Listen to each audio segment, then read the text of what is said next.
سب کو خدشہ ہے افغانستان میں امن ہو. ہم سب جو ہمسائے ہیں افغانستان کے, ہم سب کوشش کریں کہ وہاں ایک پولیٹیکل سیٹلمنٹ ہو, وہاں انتشار نہ ہو, وہاں سول وار نہ ہو. اور اس کا نقصان یہ ہوگا, افغانستان کو تو خیر سب سے زیادہ نقصان ہوگا, لیکن نیبرز کو بھی ہوگا. ریفیوجیز کے علاوہ جو ساری ٹریڈنگ لنک ہے ہماری سینٹرل ایشیا سے, وہ سب متاثر ہو جائیں گے. ہمارے پاکستان کے لیے ہماری پوری کوشش ہے سارے نیبر سے بات کریں, طالبان سے بھی بات کریں کہ کسی طرح ایک پولیٹیکل سیٹلمنٹ ہو جائے. اور اس وقت ہم آپ کو براہ راست لیے چلتے ہیں لاہور, جہاں پر لاہور ہائی کورٹ کے نئے چیف جسٹس کی حلف برداری کی تقریب اس وقت جاری. And faithfully in accordance with the Constitution of the Islamic Republic of Pakistan. And in accordance with the Constitution of the Islamic Republic of Pakistan. And the law. And the law. That I will abide by the code of conduct. That I will abide by the code of conduct issued by the Supreme Judicial Council. Issued by the Supreme Judicial Council. That I will not allow my personal interest. That I will not allow my personal interest to influence my official conduct or my official decisions. To influence my official conduct or my official decisions. That I will preserve. That I will preserve. Protect and defend. Protect and defend the Constitution of the Islamic Republic of Pakistan. The Constitution of Islamic Republic of Pakistan. And that in all circumstances. That in all circumstances. I will do right to all manner of people. I will do right to all manner of people. According to law. According to law. Without fear. Without fear. Or favor. Or favor. Affection or ill will. Affection or ill will. May Allah Almighty help and guide me. Ameen. May Almighty Allah help me and guide me. Ameen. Congratulations. Thank you very much. Chief. جی جناب, تو یہ مناظر آپ دیکھ رہے تھے. Justice محمد امیر بھٹی Lahore high court کے chief justice کی حیثیت سے حلف اٹھا چکے ہیں, اور 2011 سے وہ لاہور ہائی کورٹ میں جج کی حیثیت سے فرائض انجام دے رہے تھے, اور پھر جناب ان کی منظوری دی اور chief justice Lahore high court کے اور صدر مملکت کی جانب سے اس حوالے سے نوٹیفیکیشن جاری کیا گیا, بلکہ ministry of law and justice division کی جانب سے نوٹیفیکیشن جاری کیا گیا, اور اب وہ حلف اٹھا چکے ہیں اور وہ 2024 تک چیف جسٹس رہیں گے لاہور ہائی کورٹ کے. اب جناب ہم بات کر لیتے ہیں ایک بار پھر سے افغانستان کی صورتحال کی, کہ جناب افغانستان میں ہو کیا رہا ہے. افغانستان میں ہو یہ رہا ہے کہ امن و امان کی صورتحال بگڑتی جا رہی ہے, کیونکہ طالبان جو ہیں وہ ایک بار پھر سے اپنا کنٹرول حاصل کر رہے ہیں, اور وہ کنٹرول اس لیے حاصل کر رہے ہیں کہ جو مذاکراتی عمل آپ کے علم میں ہوگا کہ جس کے اندر پاکستان بھی شریک تھا, ترکی بھی شریک تھا, چین بھی شریک تھا, امریکہ بھی شریک تھا, اور قطر میں اس حوالے سے مذاکراتی عمل بھی جاری تھا, وہ مذاکراتی عمل اس حد تک وہ آگے پنپ نہیں سکا. تو جناب اس حوالے سے ہم یہ دیکھ سکتے ہیں کہ یہ معاملہ جو ہے وہ خاصا کرٹیکل ہوتا جا رہا ہے. تو شیخ رشید صاحب جو کہ وفاقی وزیر داخلہ ہیں, وہ اس حوالے سے کیا موقف رکھتے ہیں اور ان کا کیا سارا معاملہ ہے, کیونکہ ظاہر ہے کہ بارڈر پہ اس وقت بارڈر مینجمنٹ کے حوالے سے پاکستان خاصا کنسرنڈ ہے, اور پاکستان کی جانب سے خاصے اقدامات بھی اس حوالے سے اٹھائے جا رہے ہیں. تو وزیر داخلہ کا اس وقت بارڈر کی صورتحال پہ کیا کہنا ہے, آپ کو ذرا بتاتے ہیں. ان کا بارڈر بھی پہلی تاریخ سے الیکٹرانک انٹری پہ کرنے جا رہے ہیں. عمران خان کی حکومت کی خواہش ہے افغانستان کے اندر امن ہو. افغانستان کا امن پاکستان کے امن سے جڑا ہوا ہے. جلد از جلد افغان بارڈر کی فینسنگ ہم مکمل کر دیں گے اسی مہینے 1.5 مہینے کے اندر. ایران کی فینسنگ 1 سال کے اندر مکمل ہو جائے گی. اللہ سے پوری امید ہے کہ اس مرتبہ افغانستان سے وہ حالات نہیں ہوں گے جو پہلے ادوار کا حصہ تھے. اور جناب اب اس پہ بات کر لیتے ہیں. تجزیہ کار ہمارے ساتھ موجود ہیں حارث نواز صاحب. السلام علیکم حارث نواز صاحب. وعلیکم السلام. حارث نواز صاحب, آواز صحیح پہنچ رہی ہے آپ تک میری؟ جی بالکل آئی کین ہیئر. سر ذرا فرمائیے گا کہ اس وقت کی سچویشن جو ہے وہ کتنی کنسرننگ ہے. کئی دفعہ آپ سے ہماری اس سے پہلے بھی بات ہو چکی ہے کہ اگر یہ فورسز وہاں سے نکل جاتی ہیں افغان مسئلے کا حل نکالے بغیر, تو اس کے پیش نظر حالات کیا ہو سکتے ہیں. اس وقت آن دی گراؤنڈ کیا سچویشن ہے آپ کی نظر میں؟ دیکھیں سچویشن اس وقت بہت ہی خطرناک ہے, سیریس ہے, اور امریکہ کو ریئلائز کرنا چاہیے کہ جانے سے پہلے وہاں سچویشن اسٹیبلائز کرتا, وہاں پر ایک براڈ بیسڈ انٹرم گورنمنٹ بناتے, ان کو ہینڈ اوور کرتے کنٹرول, اور پھر بعد میں الیکشن ہوتے, اور افغان اپنی مرضی کے مینڈیٹ کے مطابق آپ حکومت چوز کر لیتے. ٹھیک ہے, لیکن امریکہ یہ نہیں کر رہا, تو اس کا مطلب یہ ہے کہ ہمیں یہ معلوم ہونا چاہیے کہ امریکہ افغانستان میں امن نہیں چاہتا، وہ وہاں پر انتشار چاہتا ہے، وہاں خانہ جنگی چاہتا ہے، تاکہ وہاں حالات خراب رہیں گے تو نہ پاکستان سینٹرل ایشیا سے کوئی کاروبار کر سکتا ہے، نہ اس کے بعد وہاں سے انڈیا اسی طرح وہاں انوالو رہے گا، اور اس کی وجہ سے جو ہے وہ سی پیک افغانستان کی بلوچستان کی پرابلم رہے گی، پھر اس کی وجہ سے سی پیک پرابلم ختم ہوگی، پھر اس کے ساتھ وہاں سے افغان ریفیوجیز بہت تعداد میں پاکستان آ سکتے ہیں، وہاں پر اس کا فالوڈ سے پاکستان میں دہشت گردی بہت زیادہ ہوگی، جو ان کے ڈیزائن ہیں، یہ وجوہات ہیں جن کی وجہ سے پاکستان انشاءاللہ اسی مہینے کے اینڈ تک ہم وہاں پہ پوری فینسنگ کو کمپلیٹ کر دیں گے. بارڈر مینجمنٹ ہم نے بہت اچھی کی ہوئی ہے، ہم نے وہاں پر پوسٹیں بھی بنا دی ہیں، رڈار بھی لگا دی ہیں، مانیٹرنگ بھی کر رہے ہیں، سب کچھ کر رہے ہیں، لیکن اسٹل جو افغان ریفیوجیز آئیں گے ان کے اندر کتنے لوگ دہشت گرد آ جائیں گے، کتنے ایجنٹس آ جائیں گے را کے اور اس کے داعش کے، وہ ہمیں معلوم نہیں ہے. یہ وجہ ہے جس کی وجہ سے پاکستان بہت کنسرن ہے. امریکہ کو ابھی بھی زور دے رہا ہے کہ آپ وہاں پر ہر حالت میں ایک interim ethnic broad base government بنائیں، اس کو ہینڈ اوور کریں تاکہ وہ وہاں پر افغان لیڈ مذاکرات کریں. اچھا، لیکن ابھی تک جو طرز عمل رہا، ایک تو بارڈر فینسنگ کے حوالے سے بتائیں کہ ہم تو آپ کے علم میں ہوگا کہ جب نیٹو فورسز تعینات تھیں اس وقت بھی یہ تھا کہ ہماری سائڈ پہ 1000 چیک پوسٹ تھیں اور ان کی سائڈ پہ 100 کے قریب چیک پوسٹیں تھیں، تو ہماری تو ہمیشہ سے کمٹمنٹ رہی ہے اس معاملے پہ. اچھا حارث نواز صاحب، ہم آپ کے پاس آئیں گے، لیکن اس وقت ہم آپ کو لے چلتے ہیں جہاں پہ این سی او سی کے سربراہ اسد عمر میڈیا کے نمائندوں سے گفتگو کر رہے ہیں. ساتھ جو یہاں پہ نوجوانوں کو خاص طور پہ کنیکٹیوٹی کے لیے وائی فائی کی سہولت دینی تھی، وہ بھی کیچ ڈسٹرکٹ کے اندر شروع ہو گیا ہے، دوسرے ڈسٹرکٹ کے اندر پہنچنا شروع ہو رہا ہے. اور ٹوٹل بلوچستان کے لیے اس وقت وفاقی پی ایس ڈی پی جو پروگرام ہوتا ہے، جو ترقیاتی، وزیر اعظم کو بتایا گیا کہ 1200 ارب روپے سے زیادہ کے منصوبے ہیں، اور پاکستان کی تاریخ میں جتنا ترقیاتی کام اس وقت بلوچستان کے لیے وزیر اعظم عمران خان کی ہدایات کے مطابق کیا جا رہا ہے، آج تک پہلے نہیں ہوا. اور یہ سارا کام جو ہے وہ ظاہر ہے بلوچستان حکومت کے ساتھ شراکت کے ساتھ ہو رہا ہے. چیف منسٹر جام کمال کا اس میں بڑا ایک، اور یہ انہوں نے بھی اس بات کا ذکر کیا اپنی اسپیچ کے اندر کہ جیسا کام وزیر اعظم عمران خان کے ہوتے ہوئے بلوچستان کے لیے کیا جا رہا ہے، آج تک کبھی تاریخ میں نہیں ہوا تھا پہلے. تو جناب یہ تھے وفاقی وزیر اسد عمر اور این سی او سی کے سربراہ، جو کہ گوادر کی تعمیر و ترقی کے حوالے سے بات کر رہے تھے، اور ہمارے ساتھ موجود ہیں حارث نواز صاحب، ان سے ہماری گفتگو جاری تھی. حارث نواز صاحب، میرا سوال آپ سن چکے ہوں گے کہ جناب ہماری کمٹمنٹ تو ہمیشہ سے رہی ہے، جب سے ہم اس جنگ میں وار اگینسٹ ٹیرر میں پڑے اس سے لے کے ہماری کمٹمنٹ رہی ہے کہ افغانستان پیسفل ہونا چاہیے، اور ہماری کمٹمنٹ تھی کہ ہماری سائڈ پہ 1000 چیک پوسٹیں تھیں، اس سائڈ پہ کم تھیں. اس بار دوسری جانب سے کوئی سچویشن میں بہتری آپ کو دکھائی دے رہی ہے؟ دیکھیں ہماری کمٹمنٹ ہمیشہ سے یہ رہی ہے کہ افغانستان میں امن ہو، افغانستان میں اچھی حکومت ہو، اور وہاں پر بالکل پاکستان میں اس کے اثرات جو ہیں وہ پازیٹیو ہوں بلکہ نیگیٹو نہ ہو. لیکن امریکہ کے کوئی ڈیزائن نہیں تھے، امریکہ وہاں پر افغانستان میں امن قائم کرنے نہیں آیا تھا. امریکہ وہاں پر آیا تھا سینٹرل ایشیا، وہاں پر سینٹرل ایشیا کے ماؤتھ پر آگے بیٹھ گیا تھا. وہاں سے وہ چائنا کو مانیٹر کر رہا تھا، ایران کو کر رہا تھا، پاکستان کے نیوکلیئر تھریٹ کو کر رہا تھا. پاکستان میں چاہتا تھا کہ پاکستان میں امن نہ ہو، جبکہ پاکستان کی مسلح فوج نے پورے ملک سے دہشت گردی بڑے پروفیشنل طریقے سے ختم کر لی. لیکن یہی ایشو ہے جس کی وجہ سے وہ چاہتے ہیں کہ اب جہاں پاکستان میں دوبارہ وہ فال آؤٹ آ جائیں. پاکستان بلوچستان میں جتنے حالات خراب رہیں گے اتنا ہمارا سی پیک منصوبہ جو ہے وہ ڈیلے کا شکار ہوگا. اصل مقصد یہ ہے، اور اسی لیے وہ انڈیا کو استعمال کر رہے ہیں. انڈیا کی ہر بری بات ابھی دیکھیں، لاہور کا بلاسٹ پکڑا گیا، کیا دنیا میں کسی نے کوئی ریئیکشن کیا؟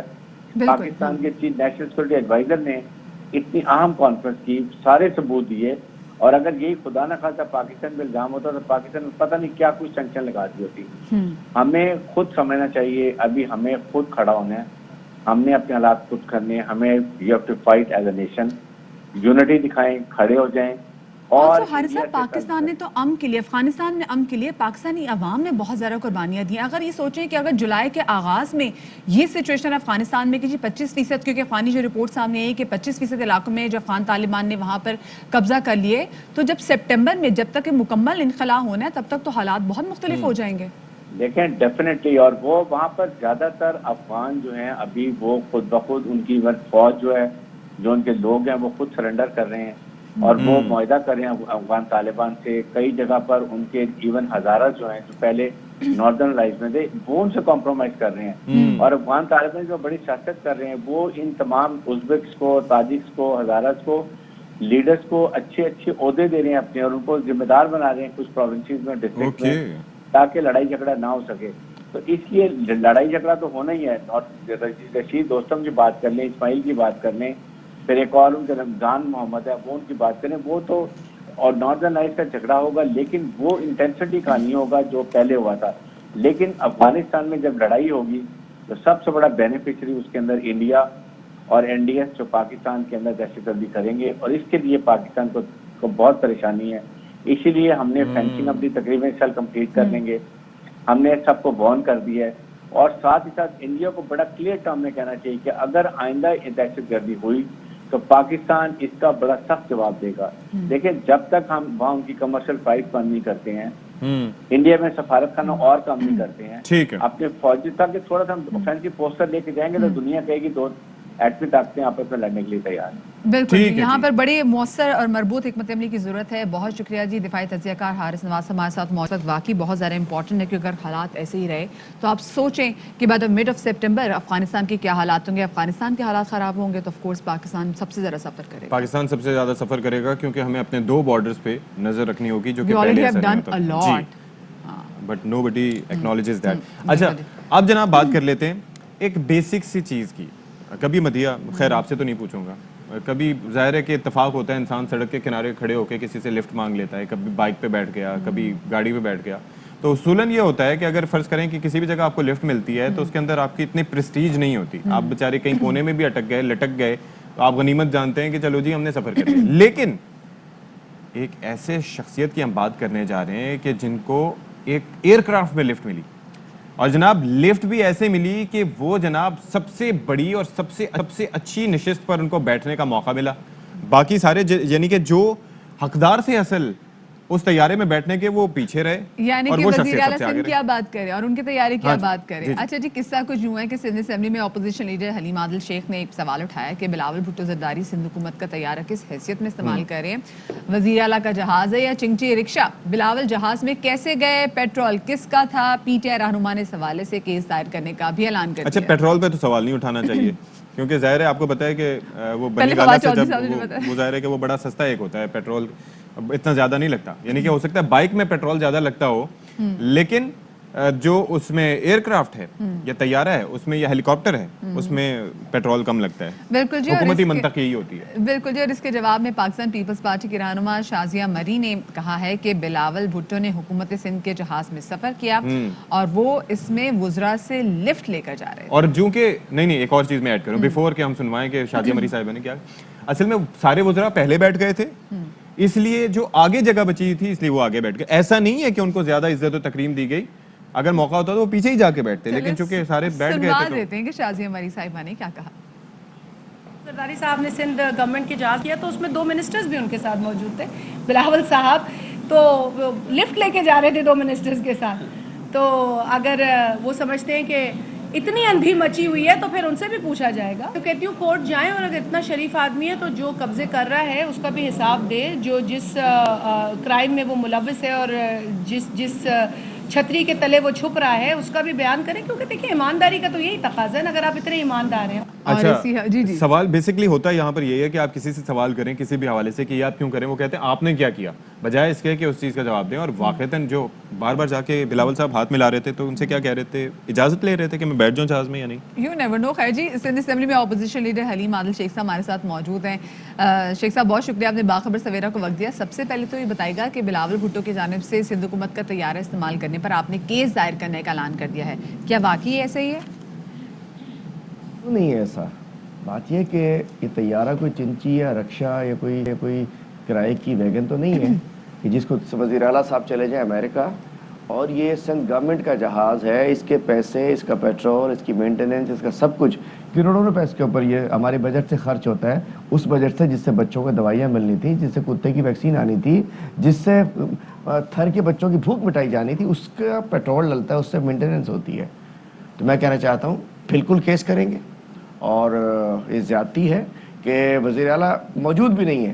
چلیے اگر وزیر اعلیٰ صاحب ساتھ چلے جاتے ہیں ان کے, اکثر یوز کرتے ہیں جہاز, لیکن وہ وزیر اعلیٰ صاحب یوز ہو رہا ہوتا ہے, زرداری صاحب بلاول صاحب کرتے ہیں, وہ وزیر اعلیٰ صاحب ایس کنڈکٹر کلیئر کے ساتھ چل رہے, تو اس میں بھی اعتراض نہیں ہے, ہمیں قانونی رستہ وہ پورا کرتے ہیں, کرنا وہ بھی نہیں چاہیے, لیکن ہم کیس کورٹ میں بھی جائیں گے اور ہم اس کی تفصیلات بھی معلوم. اچھا, ابھی ہم آپ کو سنوا بھی رہے تھے, آپ نے سنا بھی ہوگا کہ شازیہ مری یہ کہتی ہیں, انہوں نے وضاحت دی ہے اپنے طور پر, ایک منطق یوز کی ہے کہ 2 صوبائی وزراء تھے اور ان سے بلاول نے لفٹ لی تھی.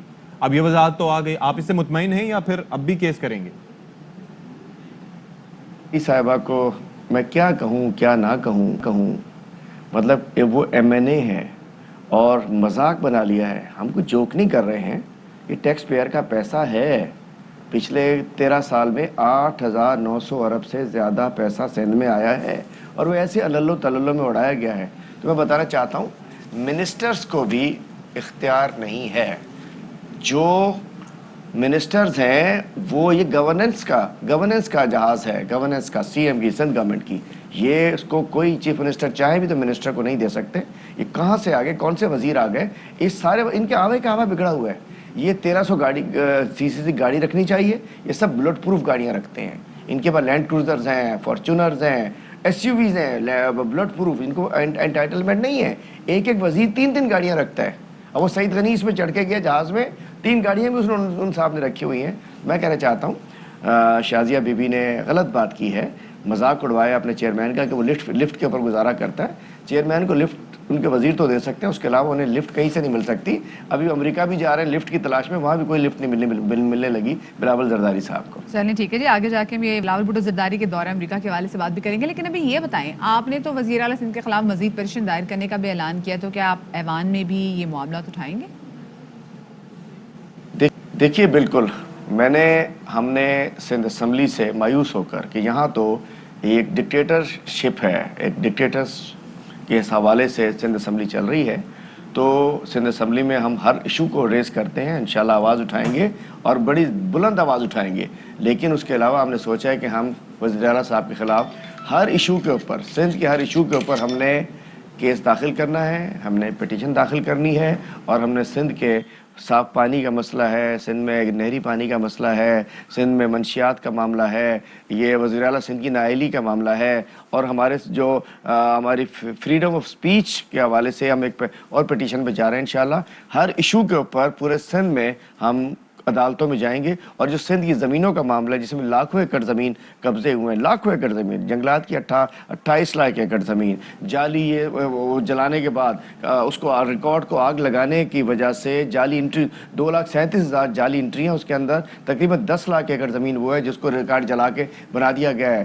57,000 ایکڑ لینڈ کراچی میں قبضے کی ہے. اس کے علاوہ 43,000 لینڈ جعلی الاٹمنٹ ہے والد صاحب کی طرف سے ان کے, اور ان کے خود کی طرف سے شاہ صاحب مراد شاہ صاحب کی طرف سے. انشاءاللہ ہر ایشو کے اوپر کورٹ میں جائیں گے, سپریم کورٹ میں جائیں گے, اور میں تو چاہتا ہوں سپریم کورٹ ایک جوڈیشل کمیشن بنائے اس ایشو کے اوپر. ٹھیک ہے جی, بہت شکریہ. حلیم عادل شیخ صاحب ہمارے ساتھ موجود. بریک لے لیتے ہیں, ایک بریک کے دوران ہم بات کریں گے کہ لفٹ کہاں سے اور کیسے لی جا سکتی ہے.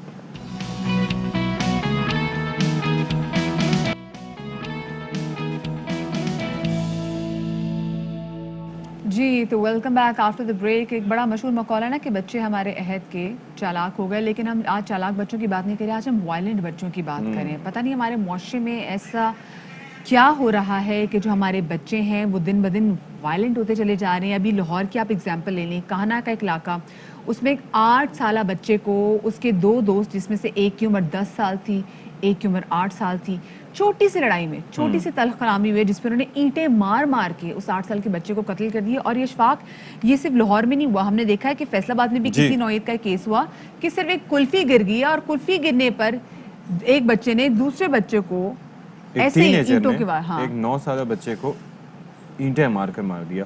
تو جناب یہ کیا وجہ ہے, کس وجہ سے ایسا ہوتا جا رہا ہے, اور وہ اپنا مستقبل بھی داؤ پہ لگا رہے ہیں. ظاہر ہے کہ وہ چھوٹے ہیں, ان کو ریئلائزیشن بھی اتنی نہیں ہوگی کہ اس کی امپلیکیشن, اس کے ریپرکیشنز کیا ہو سکتی ہیں. شدت پسندی کہ ایک تو ہوتا تھا کہ جنہیں آپ نے مارا, لیکن آپ اس کو اتنا مارے کہ آپ اس کو جان سے ہی مار دیں. تو یہ مجرمانہ ذہنیت, یہ غفلت کس کی ہے, اسی پر ہم بات کرتے ہیں. ڈاکٹر معیز صاحب ساتھ اس وقت براہ راست موجود ہیں. السلام علیکم ڈاکٹر صاحب. وعلیکم السلام. ڈاکٹر صاحب فرمائیے گا کہ یہ کس وجہ سے ایسا ہو رہا ہے؟ پہلے تو ہم ظاہر ہے کہ ہم ایسے واقعات ہوتے تھے جس میں ٹین ایجرز جو کہ ایڈلٹس جو کہ پب جی کھیلنے کی وجہ سے یا اس طرح کے گیمز کھیلنے کی وجہ سے ان کے اندر ایک وائلنٹ ان کی نیچر ہو جاتی تھی. یہ ان چھوٹے بچوں میں کیا مسائل ہیں؟ کس وجہ سے اتنا ان کے اندر یہ ہے جارحانہ پن؟ بسم اللہ الرحمن الرحیم. السلام علیکم. یہ یاد رہے 8 یا 10 سال کے بچے میں شعور نہیں ہوتا, غلط صحیح کا فیصلہ نہیں کر سکتا, اسے اتنی سوجھ بوجھ نہیں ہوتی کہ کس ایشو میں کیا کرنا چاہیے. تو بہت سارے عوامل ہیں ہمارے معاشرے میں, اگر ان تمام کو لے کے بیٹھے تو گھنٹوں لگ جائیں گے, مگر آج میرے خیال میں ایک چیز ہے جس پہ میں بات کرنا چاہوں گا جو ان بچوں کے حوالے سے. یاد رہے آنکھ جو دیکھتی ہے نا, ذہن سب سے زیادہ اثر لیتا ہے دیکھی ہوئی چیز کا. تو 2 جگہ ہے, 2 مقامات ہیں جہاں بچہ آنکھ سے دیکھتا ہے. ایک اپنے گھر میں, اگر اس کا باپ تشدد کرتا ہے ماں پہ یا بچوں پہ کرتا ہے تو وہ چیز وہ دیکھتا ہے. دوسرا کسی قسم کی بھی فلم ہو, ٹک ٹاک ہو, ویڈیو ہو, گیمز ہو, بچہ اس کے اندر تشدد کو دیکھتا ہے. آپ دیکھیں یہ جو ریسلنگ کمپٹیشن ہوتا ہے WWE والے کا, اس کے اندر بھی تشدد دکھایا جاتا ہے. گیم ساری کی ساری فائرنگ, کلنگ, تشدد سے بھری پڑی ہے. اس طرح ٹک ٹاک میں بچے جو چیزیں دکھاتے ہیں, نوجوان جو دکھاتے ہیں, یہ چھوٹے بچے بھی دیکھتے ہیں, گھر میں امی ابو کا فون لے کر دیکھتے ہیں, تو ذہن پر اثر ہوتا ہے ان چیزوں کا. اور اب جب کوئی ایسا سچویشن ہے جیسے آپ نے کہا کہ 2 بچوں کے درمیان لڑائی ہو گئی, تو اس وقت وہ جو اس کے ذہن میں امیج ہے, جو پکچر ہے اس قتل کرنے کا یا مارنے کا یا تکلیف دینے کا, بچہ اسپونٹینیسلی ریئیکٹ کرتا ہے اس کے اوپر. یعنی اس کے اندر وہ سوجھ بوجھ نہیں ہے کہ میں کروں نہ کروں, غلط ہے صحیح ہے, وہ چیز نہیں ہو سکتی 8 سال کے بچے میں. وہ لیکن وہ بچہ وہی چیز ریپلیکیٹ کر رہا ہے جو کہ اپنے گھروں میں دیکھ رہا ہے, جب اس سے بھی ڈاکٹر موئز گھروں میں یا ٹی وی پہ یا سوشل میڈیا پہ.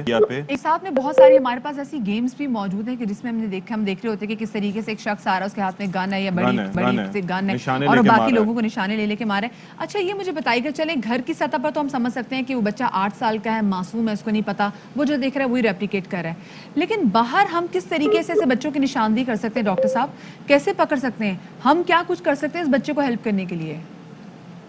دیکھیں پہلی تو چیز یہ کہ میں اور آپ شاید اتنا نہ کر سکیں, سارا جو کام ہوگا وہ گھر میں ماں باپ کی طرف ہے, اور دوسرا اساتذہ کی طرف ہے. اچھا, اساتذہ جب اسکول میں بچہ 6 گھنٹے 4 گھنٹے 5 گھنٹے ہوتا ہے اور ٹیچر اگر اس پہ نظر رکھے تو ایسے بچوں کی نشاندہی ہو جاتی ہے. فار ایگزامپل وہ دوسرے بچوں کو تنگ کرے گا, وہ اذیت پسند ہوگا, کسی کو تنگ کر کے اس کو لذت ملے گی, کسی کی پینسل چرا لے گا, کسی کی تختی چرا لے گا.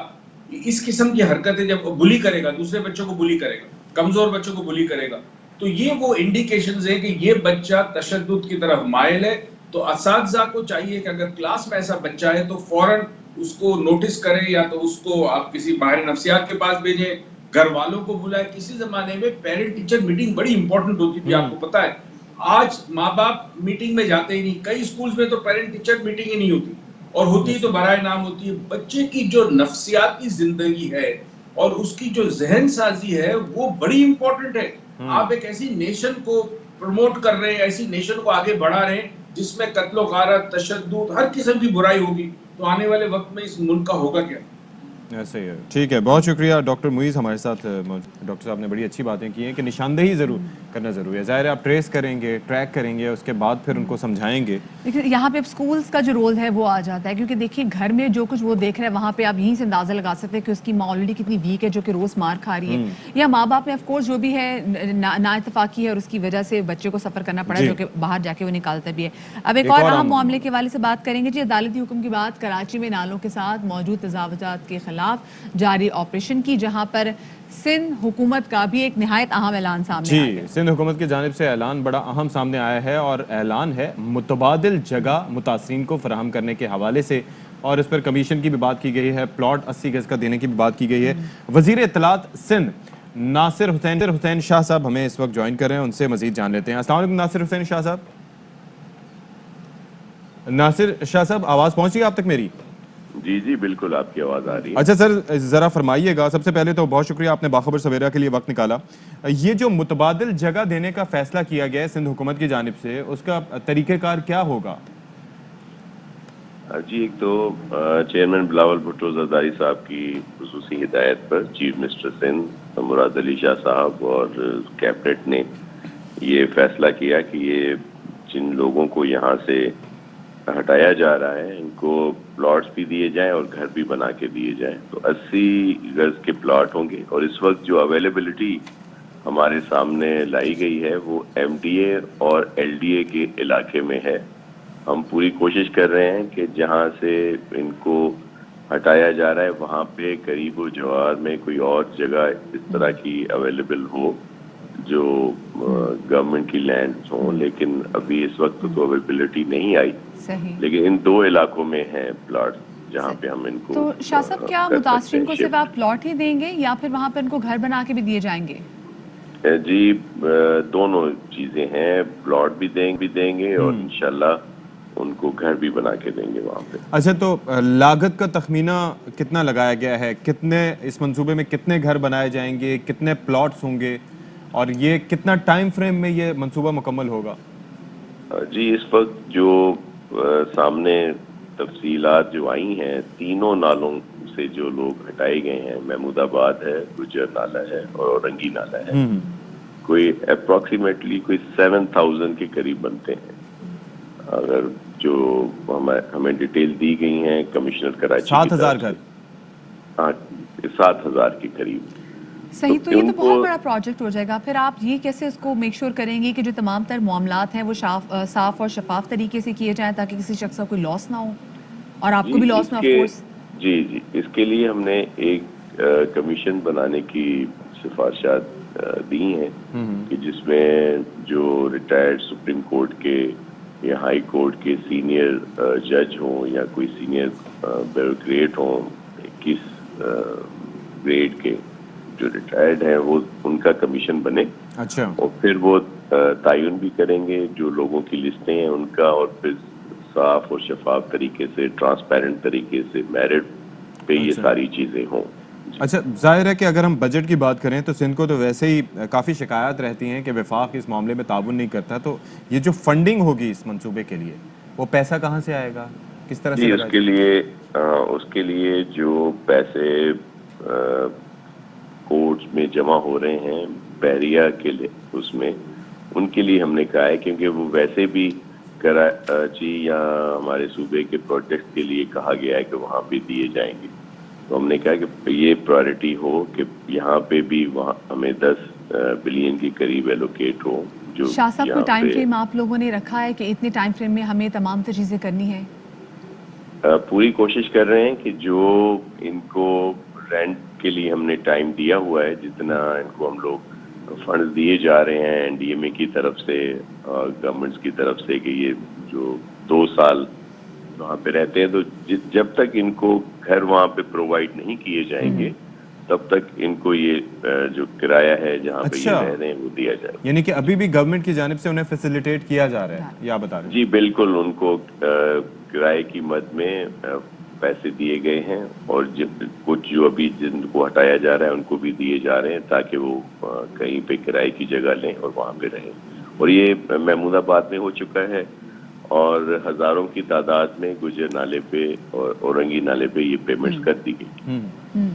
ٹھیک ہے, صحیح. بہت شکریہ جی. ناصر حسین شاہ صاحب ہمارے ساتھ موجود, اور ابھی کوشش کی جا رہی ہے جناب, کیونکہ پلاٹس کا بھی تعین نہیں ہو سکا کیونکہ جن علاقوں میں یہ لوگ رہتے ہیں وہاں پر ان کی کوشش ہے کہ وہیں پہ ان کو اگر پلاٹس مل جائے. لیکن ایم ڈی اے یعنی کہ ملیٹ ڈیولپمنٹ اتھارٹی اور ایل ڈی اے یعنی کہ لیاری ڈیولپمنٹ اتھارٹی اس سائڈ پہ کہہ رہے ہیں کہ پلاٹس اور 7000 گھر یہ کوئی معمولی نمبر نہیں ہے, اس کے لیے بڑی فنڈنگ چاہیے اور کس طریقے سے یہ سارے فنڈز ارینج ہوں گے. کیپٹل اس کے لیے کافی زیادہ چاہیے ہوگا اور اس میں پھر یہ بھی دیکھنا پڑے گا کہ کیا یہ تمام تر پیسے عوام کی فلاح و بہبود کریں, انہی لوگوں کو دوبارہ سے یہاں پر آباد کرنے میں کتنے لگائے جائیں گے. ابھی ہم آپ کو لے جا رہے ہیں جناب اسلام آباد, جہاں پر نیب کورٹ کے باہر شاہد خاقان عباسی میڈیا سے گفتگو کر رہے ہیں. 29 صرف 6 دن ایل این جی بند کرنی پڑی اس حکومت کی نااہلی کی وجہ سے اور پورا پاکستان بیٹھ گیا. 7 گھنٹے کی لوڈ شیڈنگ پاکستان میں شروع ہو گئی اور کیس یہ ہے کہ ایل این جی کی ضرورت نہیں تھی اور یہ زبردستی ایل این جی لگائی گئی. یہ کیس ہے جس کا جو ہم عدالت میں بھگت رہے ہیں. یہاں پر عمران خان کابینہ کی میٹنگ کر رہا ہے یہ پتہ کرنے کے لیے کہ ملک میں 6 دن ایل این جی بند رہی, اس کے جو نقصانات ہیں ان کے ذمہ دار کون ہیں. تو یہ میں چیئرمین نیب صاحب سے جو سپریم کورٹ کے جسٹس بھی رہے ہیں ان سے گزارش کروں گا کہ ذرا یہ تو پتہ کر لیں کہ LNG کی ضرورت تھی یا نہیں تھی، یا اس ملک کو نیب کے حوالے کر دیں کہ وہ بہتر چلا لے گا۔ یہاں پر سیکٹری پیٹرولیم سینٹ میں کہہ چکے ہیں کہ جناب یا یہ ملک چلائیں یا نیب چلائیں، جب تک نیب ہوگا تو ہمارا محکمہ نہیں چل سکے گا۔ پیٹرولیم کے جو اسپیشل اسسٹنٹ ہیں وہ کہہ چکے ہیں کہ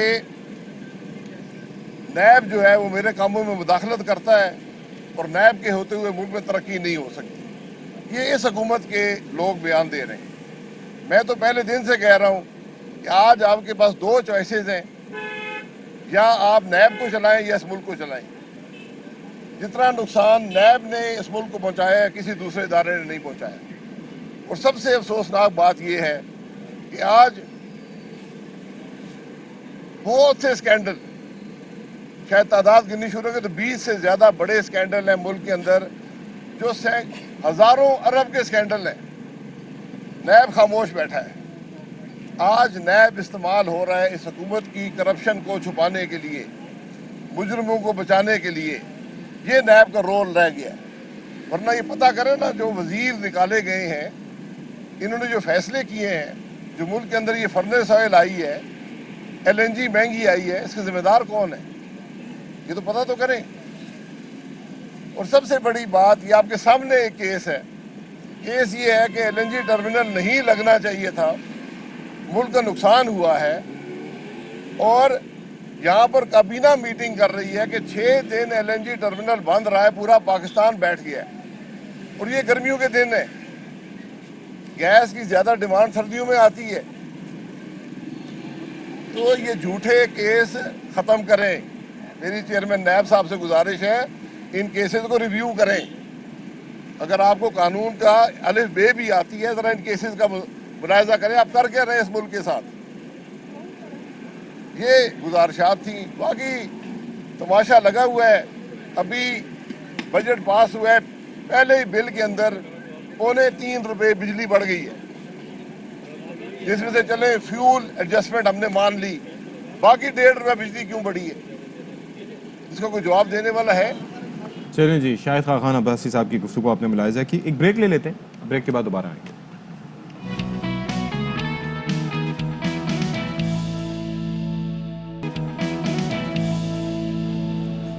جی جناب، عید میں کچھ ہی دن باقی رہ گئے ہیں، بالکل جی، 1 یا 2 ہفتے باقی رہ گئے ہیں، اور ایسے میں تیاریاں عروج پر ہیں۔ اور تیاریاں کیسے ہو رہی ہیں مدیحہ؟ بالکل جناب، تیاری ایسی ہو رہی ہے کہ مویشی منڈی میں بڑے پیارے پیارے، بڑے تگڑے تگڑے، بڑے منفرد قسم کے قربانی کے جانور آ رہے ہیں۔ اب آپ حیدرآباد کی مویشی منڈی دیکھ لیں جناب، وہاں پر سب سے مہنگا ترین راجہ بھی ہے، اور وہاں پہ 2.5 فٹ کی پیاری سی لاڈو بھی موجود ہے۔ اور اسی والے سے مزید رپورٹ کریں ہمارے نمائندے ناصر حسن خان۔ مطلب 80 لاکھ کا بھی ہے، ریٹ کتنے ہائی ہیں؟ یہ لاڈو کو ذرا چیک کرو، اوور ہوئی 16 لاکھ کی قیمت لگی ہے اس اور وہ کی۔ راجہ جو ہے مطلب ٹھیک ہے، لیکن 80 لاکھ۔ اچھا آپ یہ دیکھیں، اس کے اندر آپ اندازہ کریں کہ آپ دیکھیں اور آپ حیران ہو جائیں اور پریشان ہو جائیں، دیکھتا جا شرماتا جا۔ ایک شہری سے کتنی پیاری بات کی، اس نے کہا دیکھیں اللہ کی راہ میں قربانی تو کرنی ہے، ہم جانور ضرور لیں گے پر آف کورس اتنا مہنگا نہیں لیں گے۔ اور آپ یہ دیکھیں، یہ جو 80 لاکھ کیا سوچ کے بھائی، ان کو تو فوراً نوٹس جانا چاہیے FBR کی جانب سے۔ ہاں، یہ ٹیکس کیوں نہیں دیتے؟ وہ کہیں گے نہیں جی کیونکہ مستقل آمدن کے ذرائع ان کے پاس۔ چلے جی آگے بڑھتے، اور ایک عظیم ہستی کو ہم یاد کریں گے، 65 کی جنگ، دشمن کے دانت کھٹے کرنے والے اور شجاعت اور بہادری کی عظیم مثال قائم کرنے والے پاک فضائیہ کے لیجنڈ پائلٹ M.M. عالم کی آج سالگرہ ہے۔ 1965 کی جنگ میں سرگودا کے محاذ پر 5 بھارتی ہنٹر جنگی طیاروں کو انہوں نے 1 منٹ سے بھی کم وقت میں زمین بوس کیا تھا۔ جی بالکل، اور وہ ایرا تھا جناب ڈاگ فائٹس کا، اور پاکستان جو ہے اس نے بھارت کے اوپر اپنی فضائی برتری اسٹیبلش کی تھی، اور اس کے اندر بڑا کردار تھا M.M. عالم جیسے پائلٹس کا۔ اور بھی بہت سے ہیروز تھے، لیکن M.M. عالم نے جو کارنامہ کیا وہ سب کے سامنے ہے۔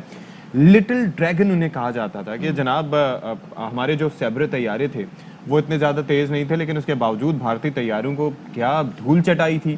اور جو 4 طیارے تھے ان 5 طیاروں میں سے، وہ جناب 30 سیکنڈ کے اندر ہی انہوں نے گرا دیے تھے۔ تو جناب ان کے بارے میں ہم مزید بتائیں کہ محمد محمود عالم 6 جولائی 1935 کو بھارت کے شہر کولکتہ میں پیدا ہوئے، اور 1953 میں پاک فضائیہ میں انہوں نے شمولیت اختیار کی۔